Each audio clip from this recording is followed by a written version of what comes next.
পথের ফকির বলতে গেলে। আমাদের তো নগদ টাকা পয়সা ওরকম নাইও, ছিলও না, নাইও। বাবা, আমি মারা গেলে আমার লাশটা নড়াইলে নিও না। হঠাৎ এমন কথা বললেন মাশরাফির বাবা।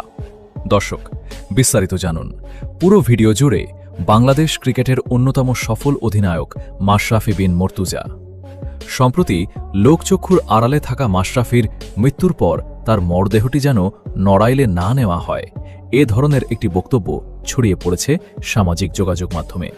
বাংলাদেশ ক্রিকেট টিমের সাবেক এ অধিনায়কের বাবা গোলাম মুর্তজা একটি জাতীয় দৈনিকে দেওয়া সাক্ষাৎকারে মাশরাফির এ বক্তব্যটি তুলে ধরেন। ওই সাক্ষাৎকারে তিনি মাশরাফির বর্তমান মানসিক অবস্থা নিয়েও কথা বলেন। গোলাম মুর্তজার ভাষ্যমতে প্রায় ২ বছর ধরে বন্দি জীবন কাটানো মাশরাফি এখন একদম চুপচাপ। প্রয়োজন ছাড়া পরিবারের সঙ্গেও খুব একটা কথাও বলেন না বলেও জানান মাশরাফির বাবা। ২০২৪ সালের ৫ অগস্টের পর মাশরাফির নড়াইলের বাড়িটি পুড়িয়ে দেয় দুর্বৃত্তরা। আর এই বিষয়টি মেনে নিতে পারেননি নড়াইল এক্সপ্রেস খ্যাত সাবেক এই ক্রিকেটার।